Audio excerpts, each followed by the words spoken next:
வணக்கம் நேயர்களே, விஷன் 9 டிவிக்காக நான் உங்கள் லக்ஷ்மி நாராயணன். இப்போ நம்ம பார்க்க போகிறது வார ராசி பலன் 3ஆம் தேதியிலிருந்து 9ஆம் தேதி வரை எப்படி இருக்க போதும் பார்க்க போகிறோம்.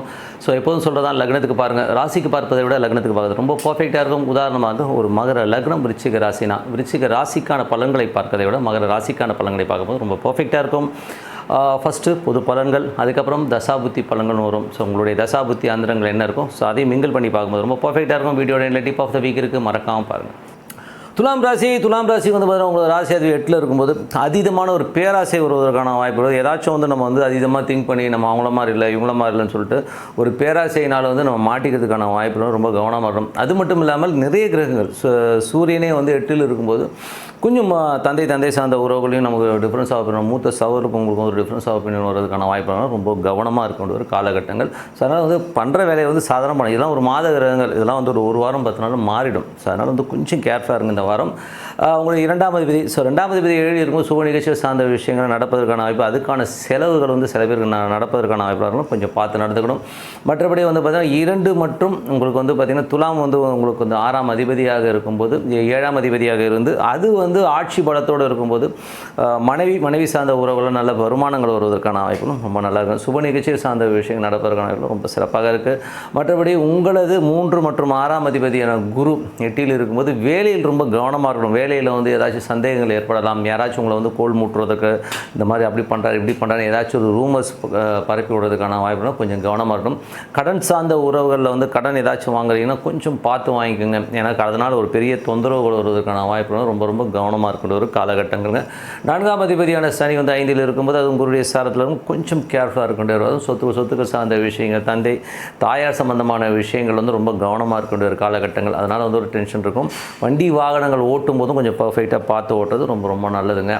குழந்தைகள் விஷயங்களும் கொஞ்சம் கேர்ஃபுல்லாக இருங்க. ஏன்னா சனி குருடைய சாரத்தில் போகும்போது பூர்வீக சொத்துக்கள் சம்பந்தமான விஷயங்கள் நமக்கு ஒரு ஸ்ட்ரெஸ்ஸோ டென்ஷனோ வருவதற்கான வாய்ப்பு. குழந்தைகள் ஏடாவிடமாக பேசுறதுக்கான வாய்ப்புனா ரொம்ப கேர்ஃபுல்லாக இருக்கணும்.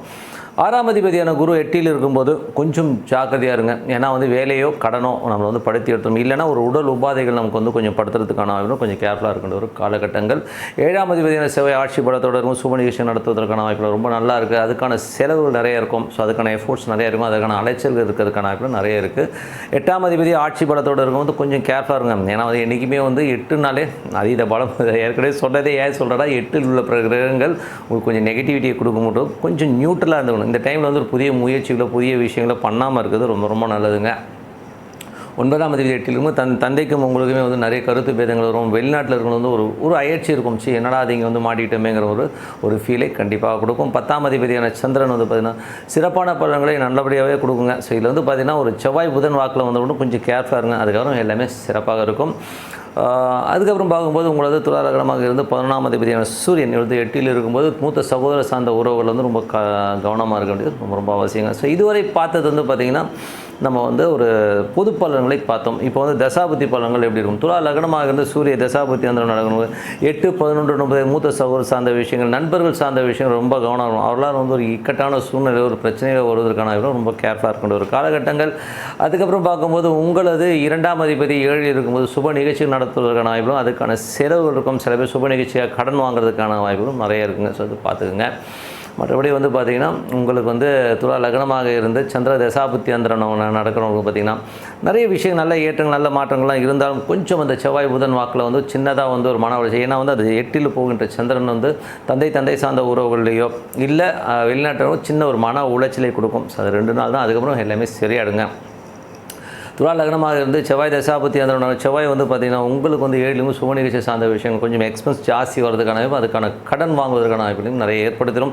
துலா லக்னமாக இருந்து ராகு தசாபுத்தி ராகு 6ல் இருந்து புதனுடைய சாரத்தில் இருக்கும்போது ரொம்ப கேர்ஃபுல்லாக இருக்கணும். வேலையில் பெரிய லாபங்கள் தருது, பெருசாக நான் பண்ணித்தரேன்னு சொல்லிட்டு யாராவது வேறு கம்பெனியில் கூப்பிட்டோன்னா இப்போ போகாமல் இருக்குது ரொம்ப நல்லது. ஏன்னா இந்த ஒரு மாதம் மட்டும் கொஞ்சம் பல்ல கடிச்சிட்டு இருந்துருங்க. ஒரு 15 நாள் வச்சுப்போமே, ஒரு மாதம் கூட இல்லை, ஒரு 15 டேஸ் கொஞ்சம் பார்த்துருந்துங்க. அதுக்கப்புறம் எல்லாமே மாறிடுங்க. துலா லக்னமாக இருந்து குரு தசாபுத்தி குருவும் 8ல் இருக்கும்போது அது வேலையில் நிறைய பிரச்சனைகள் ஸ்ட்ரெஸ்ஸையும் உருவாக்கும். ஏதாச்சும் ஒரு கம்யூனிகேஷன் ஏரர், ஏதாச்சும் ஒரு பிரச்சனையை உருவாக்கும். வீடு சொத்துக்கு சார்ந்த விற்பனை சம்பந்தமான விஷயம் ரொம்ப கேர்ஃபுல்லாக இருக்கின்ற ஒரு காலகட்டங்க. துலா லக்னமாக இருந்து சனி தசாபுத்தி சனி பார்த்தோம்னா உங்களுக்கு 5லிருந்து. ஸோ 5லிருந்து 8ஆம் தேதி குழந்தைகள் விஷயங்கள் வந்து நிறைய ஸ்ட்ரெஸ் வரும். உங்கள் அப்பா தாயார் சம்மந்தமான விஷயங்கள் நிறைய ஒரு ஸ்ட்ரெஸ் வருவதற்கான ரொம்ப கேர்ஃபுல்லாக. ஏன்னா வந்து அது சனி வந்து குருடைய சாரத்தில் போய் அது 8ல் இருக்கும்போது இந்த மாதிரி தொந்தரவுகளை பண்ணும். கொஞ்சம் கேர்ஃபுல்லாக இருங்க டே டு டே லைஃப்பில். ஓகேங்களா. துலா லக்னமாக இருந்து புதன் தசாபதி அந்த புதன் வந்து பார்த்தோம்னா உங்களுக்கு வந்து 8ல் இருக்கும்போது கொஞ்சம் ஜாக்கிரதையாக இருக்கும். தந்தை சார்ந்த உறவுகளால் வந்து ஒரு ஸ்ட்ரெஸ் வரும். அதுக்கான எக்ஸ்பென்சஸ் நிறைய இருக்கிறதுக்கான வாய்ப்புகள் நிறைய இருக்குது. வெளிநாட்டில் இருக்கும்போது ஒரு மன உளைச்சலையும் பிரயாணங்களையும் கொஞ்சம் கவனமாக இருக்கிறது ரொம்ப ரொம்ப அவசியங்க. துலா லக்னமாக இருந்து கேது தசாபதி அந்த கேது வந்து சந்திரனுடைய சாரத்தில் போகும்போது கொஞ்சம் அந்த செவ்வாய் புதன் வாக்கில் வந்து கொஞ்சம் கேர்ஃபுல்லாக இருங்க. மற்றபடி எல்லாமே சரியாயிடுங்க.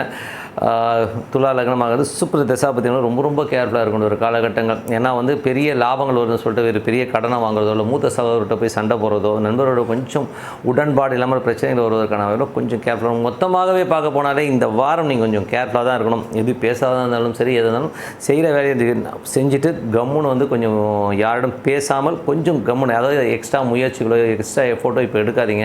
அதனால் பிரச்சனைகள் வருன்றனால கொஞ்சம் வந்து தள்ளி போகிறது ரொம்ப ரொம்ப இந்த வாரம் மட்டும்தான். அதுக்கப்புறம் எல்லாமே சரியாடுங்க. ஸோ நல்ல விஷயங்கள் நல்ல மாற்றங்கள் இருக்கணும். பிரார்த்தனை ரொம்ப ரொம்ப அவசியம். மனதார இறைவனை பிரார்த்தனை பண்ணுவோம். கண்டிப்பாக அடுத்த லெவல் போகிறதுக்கான ரொம்ப சிறப்பாக இருக்குது. Week so tip of the வீக்கில் வந்து இந்த வாட்டி நம்ம பார்க்க போகிறது வந்து பஞ்சபட்சி சாஸ்திரம். ஸோ பஞ்சபட்சி சாஸ்திரம் எந்த அளவுக்கு வந்து ஒர்க் ஆகும் ஒர்க் ஆகாதுங்கிறத தான் நம்ம பார்க்க போகிறோம். ஸோ பஞ்சபட்சி வந்து ரொம்ப சிறப்பான ஒரு சயின்ஸு. இதுவரை வந்து என் வாழ்நாளில் வந்து கிட்டத்தட்ட வந்து ஒரு 25 வருஷத்துக்கு மேலே வந்து நான் இதை வந்து அப்ளை பண்ணிட்டு வரேன். எங்கேயுமே தோற்றதே கிடையாது. அவ்வளோ பர்ஃபெக்டாக இருக்கும். உதாரணமாக சொல்ல போகும்போது பஞ்சபட்சி வந்து எந்த மாதிரிலாம் ஒர்க் ஆகுதுன்னா, நான் வந்து ஒரு வீட்டுக்கு குடியேற போகும்போது பஞ்சபட்சி மூலியமாக ஒரு அரசு நல்ல ஒரு அதிகார பட்சியாக இருக்கும்போது நான் அந்த வீட்டுக்குள்ளே போனேன். என்னோடய வளர்ச்சி வந்து ரொம்ப நல்லா இருந்தது. அதுலேருந்து என் லைஃப் டேர்ன் ஆயிடுச்சு. ஸோ பெரிய லெவலில் வந்து அடுத்தடுத்த லெவலுக்கு முன்னேறுவதும் ரொம்ப சூப்பராகவும் இருந்ததுங்க. அதே மாதிரி பஞ்சபட்சி வந்து பார்த்திங்கன்னா ஒரு காலகட்டத்தில் ஒரு வேலைக்கு போய் நான் ஜாயின் பண்ணுறேன். ஏன்னா நான் வந்து சேல்ஸ் அண்ட் மார்க்கெட்டிங்கில் இருக்கும்போது வேறு ஒரு வேலைக்கு செல்லும்போது ஒரு நிர்பந்தம் ஏற்பட்டுச்சு. என்ன மாதிரி நிர்பந்தம்னா, அந்த படுபட்சி நாளில் வந்து நான் போய் ஜாயின் பண்ணணும் அப்படிங்கிற ஒரு காலகட்டத்தில் வந்து அந்த கம்பெனியில் போய் நான் ஜாயின் பண்ணேன். அந்த கம்பெனியில் ஜாயின் பண்ணி வச்சதே என் லைஃப் டைமில் வந்து அந்த படுபட்சிங்கிறது வந்து அது ரொம்ப மோசமான ஒரு நாள். அன்னைக்கு போய் அதை ஜாயின் பண்ணி வாழ்நாளில் வந்து அந்த மாதிரி கஷ்டத்தை, அந்த கம்பெனியில் இருந்த மாதிரி கஷ்டத்தை நான் அனுபவிச்சதே கிடையாது. அவ்வளோ டென்ஷனையும் ஸ்ட்ரெஸ்ஸையும் வந்து கொடுத்துச்சு அந்த கம்பெனி. அது மட்டும் இல்லாமல் பொருளாதாரத்துலேயும் வந்து ஒரு பெரிய சரிவை கொடுத்துச்சுங்க. கிட்டத்தட்ட வந்து அந்த கம்பெனி விட்டு வெளில வரும்போது நிறைய சம் லேக்ஸ் வந்து நம்ம விட்டுட்டு வர மாதிரியான சூழ்நிலை உருவாக்கிடுச்சு. ஏன்னா வந்து அவ்வளோ காசு போயிடுச்சு. ஸோ என்னோட பெரிய ஒரு மன உளைச்சலை ஏற்படுத்து. ஸோ இந்த படுபட்சி காலகட்டத்தில் வந்து நம்ம எதுவுமே செய்யக்கூடாதுங்கிறத வந்து உணர்த்தினதும் அதுதான். எதுக்கு சொல்கிறேன்னா, நீங்களும் வந்து ஒரு பூஜை புனஸ்காரங்கள் செய்யும்போதோ இல்லை காலையில் வந்து ஒரு புத்தாண்டு இது பண்ணும்போதோ அந்த பட்சியை வச்சு நீங்கள் பூஜை புனஸ்காரங்கள் செஞ்சு பாருங்கள். ரொம்ப சூப்பராக இருக்கும். அந்த வைப் வந்து ரொம்ப நல்லா இருக்குங்க. ஸோ உங்களது வெற்றிகளை தீர்மானிக்கிறது வந்து உங்களது பஞ்சபட்சி. அது எப்படி பார்க்கணுன்னா, உங்களது நட்சத்திரங்கள், அந்த நட்சத்திரத்துக்கான பட்சிகள் நிறைய இருக்குங்க. ஸோ அந்த பஞ்சபட்சிகள்ன்றது நிறைய புக்ஸ் விற்கிது வெளியில், வாங்கி படிங்க. இந்த கோட்டையூர் சுப்பிரமணியன் அவர்கிட்டதெல்லாம் புக்ஸ் நிறையா இருக்குது. ஸோ நல்லாயிருக்கும் அந்த புக்கும். ஸோ அந்த மாதிரி புக்ஸை வந்து நீங்கள் படிக்கும்போது உங்களுக்கு வந்து அடுத்த லெவலில் வந்து அதை வந்து ப்ராக்டிஸ் பண்ணும்போது அதோடைய விஷயங்கள் என்னன்றது உங்களுக்கே புரியும். ஸோ கண்டிப்பாக அது வந்து பயிற்சி பண்ணி பாருங்கள். வாழ்நாளில் இது அப்ளை பண்ணும்போது இது கொடுக்குற மாதிரி சக்ஸஸ் வந்து வேறு எதுவும் கொடுக்குறதில்ல. ஸோ பஞ்சபட்சியை கடைபிடிங்கன்னு சொல்லிட்டு உங்களிடம் விடைபெறுவது உங்கள் லட்சுமி நாராயணன். நன்றி, வணக்கம்.